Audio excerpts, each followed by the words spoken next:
So Dana White did a podcast with the Nelk boys in the UFC headquarters planning room, and in that podcast, towards the end of it, some major fights were leaked, and one of those fights was, as you can see on this board of fights that was in the background of the video. If you want to go and check it out, it's at the end of the video, and they were doing the podcast in the planning room, and the cameraman pans around to watch Dana White leave the room, and in the background, just for a split second when it focuses, you can see Kevin Holland right here versus M. Page. That's not the only fight that got leaked. I'll get into the others in this video as well. And I'll also get into something that Dana White said in that podcast that we're going to talk about as well in this video.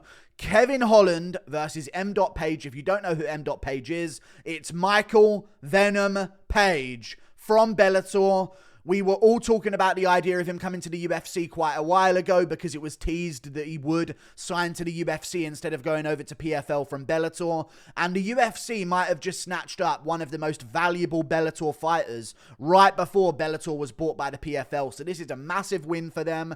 Massive name. I know Michael Venom Page is 36 years of age, and that is a bit of a worry because, you're getting him towards the end of his career. Maybe we're going to get 2 years out of him here, but this is massive stuff, and it's on the pay-per-view of UFC 297 in Canada, Toronto.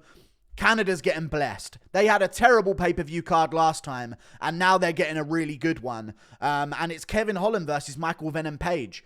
Craziness. I can't wait for it. If you don't know who Michael Venom Page is, you're not an MMA fan. I don't think you're an MMA fan if you don't know who he is. But if you don't, highlight reels on highlight reels.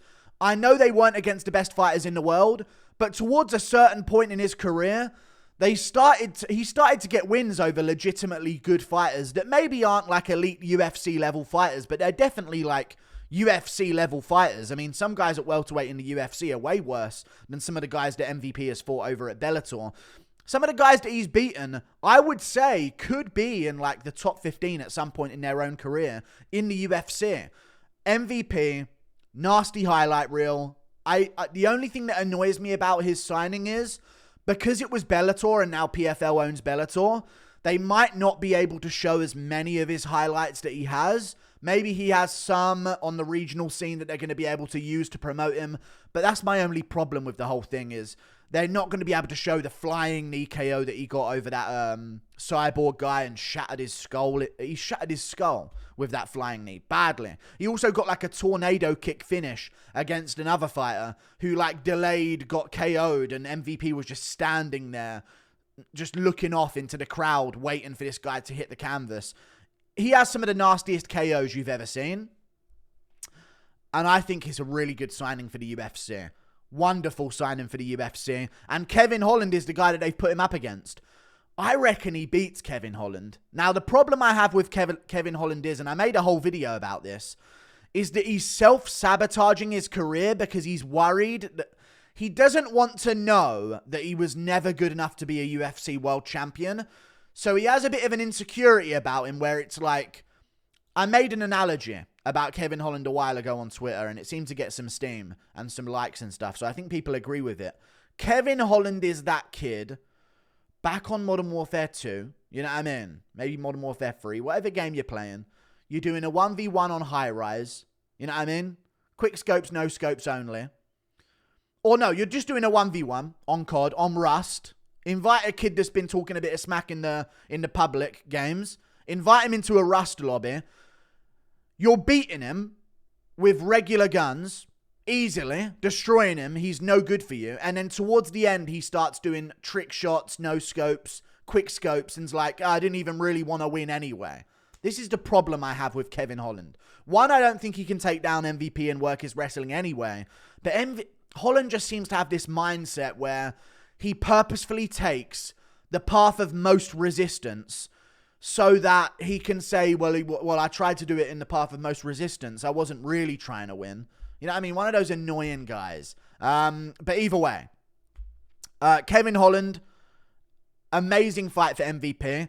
I do think MVP can win this one. I also think Holland can win because at the end of the day, MVP, he went to BKFC and took a lot of damage against Mike Perry and lost that one, but that took away a lot of his tools that he can use. But then he came back and beat Yamauchi. I don't even remember the guy's name, but I do remember the guy's name. Yamauchi, Kyoji Horiguchi, one of those types of names. It's completely vanished from me. I literally just looked at his topology before making this video. But he destroyed the guy's kneecap with a low kick. Like, this guy's nasty, has ability to finish. I think he will beat Kevin Holland in this debut fight. And that's massive, man. That is absolutely massive. I will go with MVP in this first debut fight. Massive for the UFC on a pay-per-view main card. Another big name at welterweight, man. Like, the UFC is getting so good in the higher weight classes. It's always been good. Lightweight and below. Flyweight, not so much. But bantamweight, featherweight. Bantamweight's recently got really, really good. But featherweight and lightweight have always been good. Welterweight's getting really good again. And now we've got MVP. Middleweight is getting really good with a bunch of contenders as well. Hopefully, light heavyweight and heavyweight start to catch up. But they are catching up. This is an amazing fight. And if MVP wins, he's in the top 15 in the UFC. They're going to look to give him a massive matchup. I don't know if Wonderboy is going to retire if he loses to Shavkat, but I just know that they could easily sell out a crowded event wherever they want to do it with a main event of Stephen Thompson versus Michael Venom Page, especially if MVP manages to finish Kevin Holland in any way. If he manages to do that, that'd be crazy.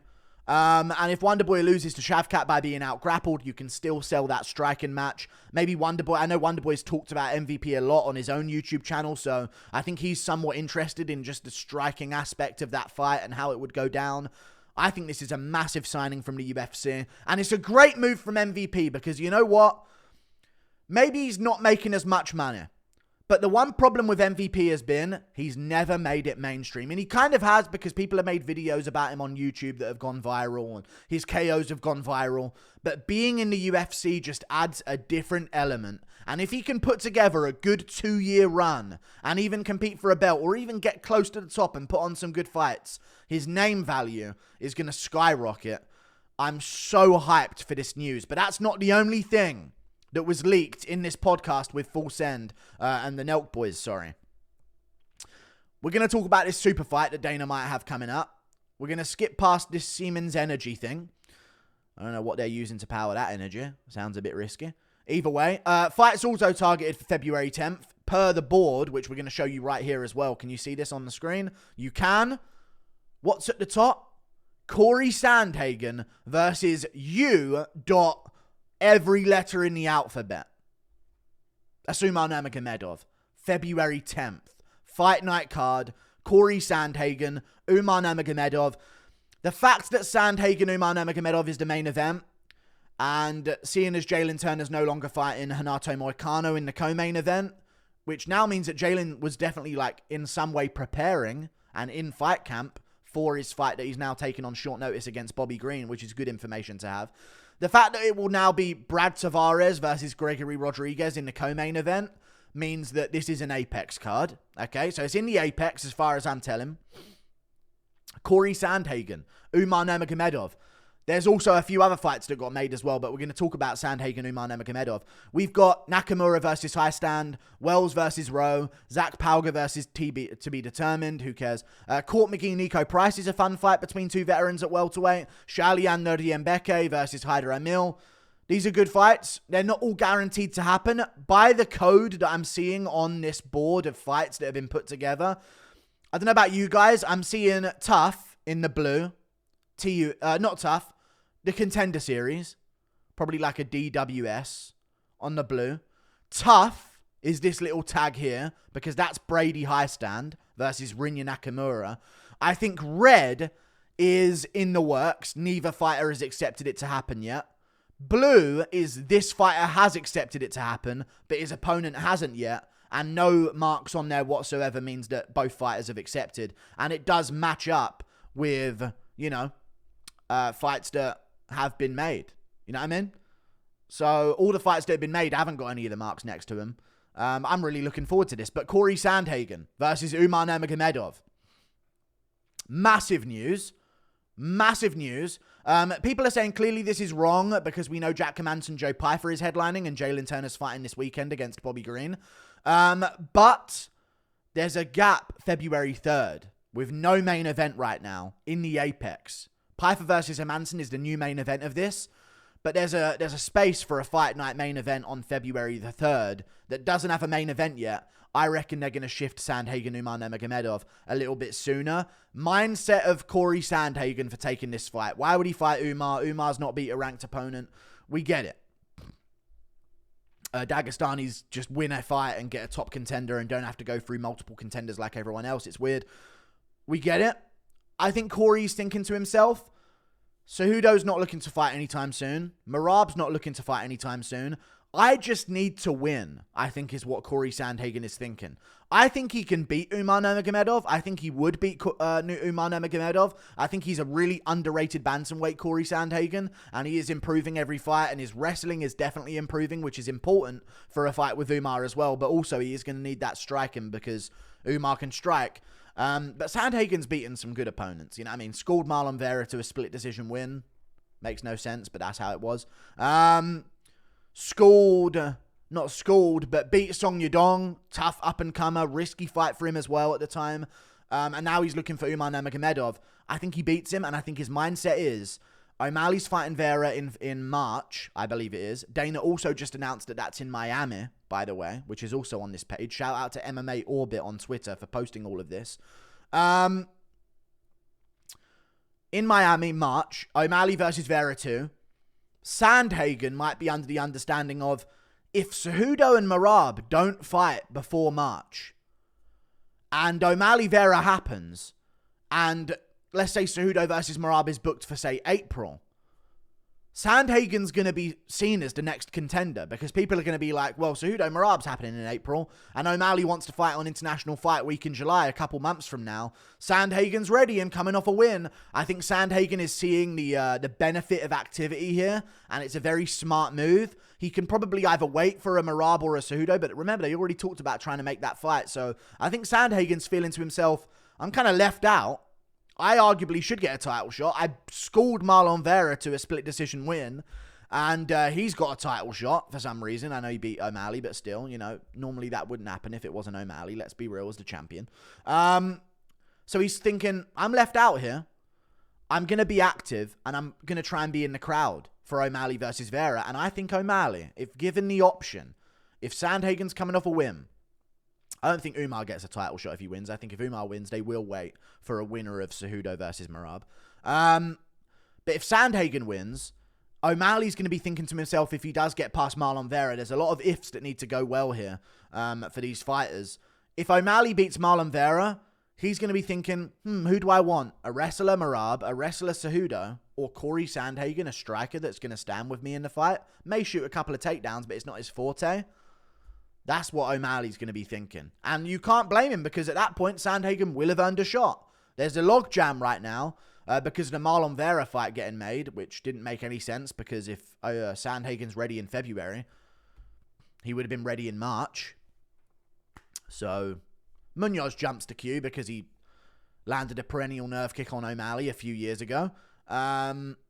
But there you go. I think Sandhagen's just looking at it as like, I need to be active. I need to be the guy that's ready, coming off a win by the time O'Malley beats Marlon Vera, if he does. Or if Vera beats O'Malley. I don't think they'll give O'Malley an immediate rematch if Vera beats him again. It'll be 2-0 over him. They can't do a third. I mean, they might actually do that, but I doubt they would. You know what I mean? He's only just got the belt, no defenses. Vera wins again. He's 2-0 over O'Malley, technically, and Sandhagen beat Vera. So I think then they would give Sandhagen a shot. So Sandhagen's just staying active, looking to get a win. This was on the February 10th board, which is now Jack Hermansson, Joe Pyfer. But again, there is a gap on February the 3rd, which I think will now be the main event of Sandhagen versus Umar Nurmagomedov. Other fights that got announced, as I said, Nakamura versus High Stand is a sick fight. Rinya Nakamura, legend. Not legend, what am I talking about? Amazing wrestler, great prospect on the come up. High Stand is also a good wrestler as well that can push a good pace, so that'll be a good test for him. Other than that, Amir Albazi, who cares? He said that O'Malley Chito Vera 2 is going to be in Miami. O'Malley said, Miami, baby, let's go. Brendan Fitzgerald, fucking Michael Bisping. Either way, what else was I going to say and talk about? This! Dana White says a potential super fight. Let me just get this all in screen. Dana White says a potential super fight popped up a few days ago that they're trying to make. He says it does not involve Conor McGregor. Let's give it a listen. Well, every fight. Other like super fights that you could see happening over the next like 2 years or year? There is. We're talking about one right now, actually, that just popped up a few days ago. So I can't talk about it, but, you know, till we get it. Is it involved McGregor at all? Well, every fight that you would consider a super fight would involve McGregor, but this one isn't, no. Damn. Super fight that doesn't involve Conor McGregor. Now, people are pointing to the title of Chael's video that says that GSP versus Nick Diaz is happening at UFC 300. I don't believe GSP would do that. I don't think the UFC would put a grappling match on their pay-per-view, because then they'll be seen as like, oh, ONE FC showed them the way. I think ego-wise, the UFC won't do that. But I also think that in terms of the fight happening, GSP is not going to come back to fight a guy you already beat and risk it for what? You know what I mean? I don't think that's going to happen. I do think, however, that this super fight could be indicating, I don't think it's Pereira Adesanya. I don't think they're going to do that, even though Adesanya did tease it. He said psych afterwards, like it's not going to happen. I do think Pereira's fighting Jamal Hill. I believe this could be something involving Max Holloway. Honest opinion, Holloway versus Gaethje is what it could be. That's what is in my mind. Or Holloway versus Oliveira. I think it's involving Max Holloway. It's my best guess. Maybe it's even Holloway versus Sterling. That's a big fight. But I think the big fight, super fight, that would actually constitute some kind of super fight would be Holloway versus Gaethje for the BMF belt. I don't need the BMF belt. Forget it. But Holloway versus Gaethje would be absolutely amazing. And it'd give Holloway something to do, because right now, what does Holloway do? Fight another contender coming up the rankings?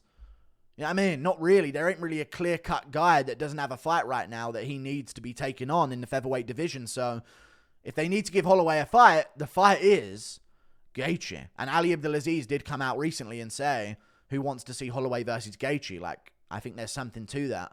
I'd love to see it, and I think that might be what it is. Give your clues for what the super fight could be in the comments below. Like and subscribe. Thank you for watching. Toodle pip, I'll see you later. Massive news again. MMA is so good right now. I'll get back to roasting Ian Gary tomorrow. Or later tonight. Who knows? See how I feel. See ya.